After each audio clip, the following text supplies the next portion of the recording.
زحل تجربات سکھاتا ہے، سب سے الگ تھلگ کر کے انسان کو جینے کے ڈھنگ اور ڈھب دیتا ہے۔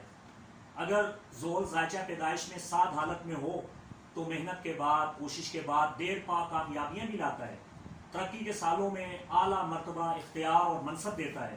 اور اگر زحل نیس حالت میں ہو تو مصائب، آلام، مشکلات اور پریشانیاں لاتا ہے، جس سے مالی اور جسمانی امور میں سخت دشواریاں پیدا ہوتی ہیں، کسی کام کو بننے نہیں دیتا، ہر کام میں رکاوٹ، طبیعت میں عجیب قسم کی اکتاہٹ، بوجھل پن اور مایوسی پیدا کر دیتا ہے۔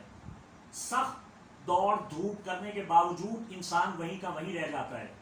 اگر ہم انسانی مشکلات کا تجزیہ کریں تو ان میں ایک یہ بھی ہے کہ کوئی انسان قوت، طاقت، عزت اور مرتبہ سے گر جائے اور ہر وقت مصیبت میں گرا رہے تو یقینی طور پر وہ زحل کی نحس نظر کا شکار ہوگا۔ اور یہ خطرہ اس وقت اور بڑھ جاتا ہے جب کوئی آدمی پبلک فگر ہو اور اچانک پبلک کی نظروں سے اوجھل ہو جائے، اور اس کی وجہ صرف اور صرف زحل ہی ہوگا۔ وہ فرد چاہے کتنا ہی طاقتور کیوں نہ ہو، بادشاہ ہو یا صدر ہو، جب گردش زحل کی زد میں آتا ہے تو گر جاتا ہے، جس کی مثال ہمارے ملک میں میاں محمد نواز شریف صاحب ہیں، جن کا برج کیپریکون ہے۔ میاں نواز شریف صاحب کی تاریخ پیدائش 25 دسمبر ہے۔ ان کا زوڈیکل سائن ہاروسکوپ ہوریرے کی آسٹرالوجی کے مطابق کیپریکون بنتا ہے، اور کیپریکون والے زحل کی ساڑھ ستی کا شکار ہیں۔ دسمبر 2014 سے میاں محمد نواز شریف صاحب زحل کی ساڑھ ستی کا شکار ہوئے۔ 8 مارچ 2023 کو ساڑھ ستی سے نجات حاصل کریں گے۔ وزیر اعظم پاکستان عمران خان بھی زحل کی ساڑھ ستی کا شکار ہیں، چونکہ ان کی تاریخ پیدائش کے اعتبار سے ان کا برج قوس ہے، سیجیٹیریس۔ تاہم 23 مارچ 2020 کو ان کی ساڑھ ستی ختم ہو گئی۔ اب وہ ساڑھ ستی کے عرصہ سے باہر آ چکے ہیں، لیکن اس کے باوجود 2020 ان کے لیے سخت سال ثابت ہوگا، کیونکہ اپنا کوکب مشتری سارا سال رجب میں رہے گا، ریٹرو گارڈ رہے گا۔ تو رجب کی کیفیت میں عمران خان صاحب کی عزت اور وقار اور ساکھ بری طرح متاثر ہوگی، خاص طور پہ جب مشتری رجب میں آئے گا 2020 میں، 2021 میں، تو ڈاؤن فال آنا لازمی ہے۔ زحل کی ساڑھ ستی امیدوں میں ناکامی لاتی ہے، ہر کام میں نقصان ہوتا ہے، نیک نامی اور شہرت خاک میں مل جاتی ہے، بات بات پہ انسان غصہ کرنے لگ جاتا ہے، دوست دشمن بن جاتے ہیں، ہر قدم غلط اٹھتا ہے، لوگ اس کی بات کا اعتبار ہی نہیں کرتے۔ برج قوس کی ساڑھ ستی مارچ 2020 میں ختم ہو جائے گی، لیکن جدی یعنی کیپریکون، ڈل یعنی ایکویریس اور ہود یعنی پائسس کی ساڑھ ستی ابھی جاری ہے۔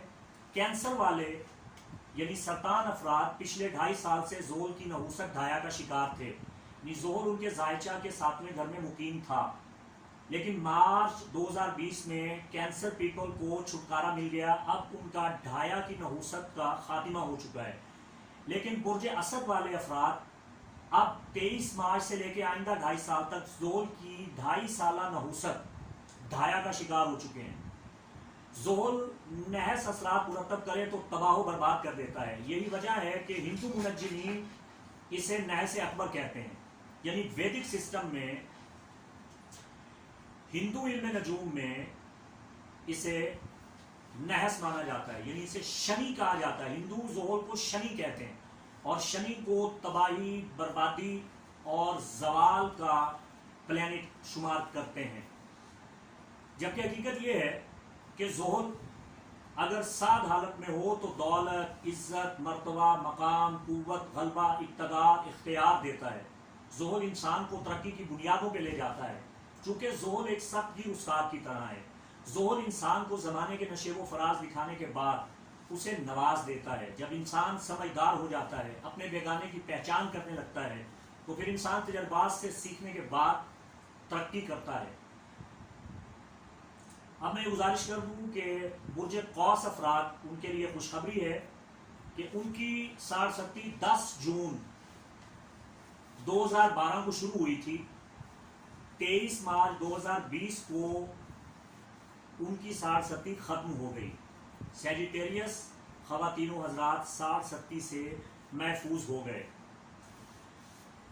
اب انہوں نے زحل کے دیے ہوئے سبق اچھی طرح سیکھ لیے ہوں گے. اب یقیناً اپنی زندگی کی نئی بنیاد رکھیں گے.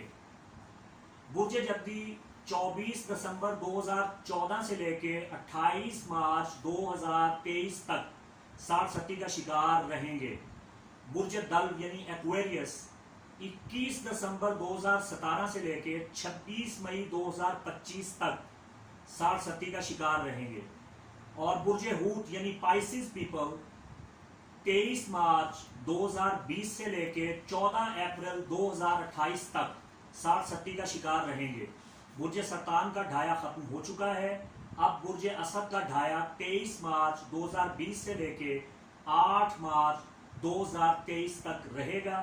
اب زحل کی اس سخت نظرات میں ساڑھ ستی اور ڈھایا میں کیا کرنا چاہیے، کون سے اعمال، کون سے وظائف، کون سی ایسی چیز ہے جو آپ کو زحل کی نحوست سے بچا سکتی ہے، زحل کی سختی اور شدت سے محفوظ رکھ سکتی ہے، کون سے صدقات کرنے چاہیے، کن چیزوں کے ساتھ غسل کرنا چاہیے، کن جڑی بوٹیوں کی روحانی تاثیر سے استفادہ کرنا چاہیے، کون سا عطر یا پرفیوم لگانا چاہیے، قدرت کے اندر اور قدرت کی پیدا کردہ چیزوں کے اندر جو طاقت قوت ہے ان سے کس طرح استفادہ کیا جا سکتا ہے، وہ جاننے کے لیے آپ میری کتاب علم نجوم قرآن و سنت کی روشنی میں اس کا مطالعہ کر سکتے ہیں. اس میں میں نے سب کچھ تفصیل کے ساتھ بیان کر دیا ہے. اللہ سے دعا ہے کہ وہ ہمیں آسمانی اور زمینی مخلوقات اور ان کے علم کو سمجھنے کی توفیق عطا فرمائے. وما علینا الا البلاغ المبین.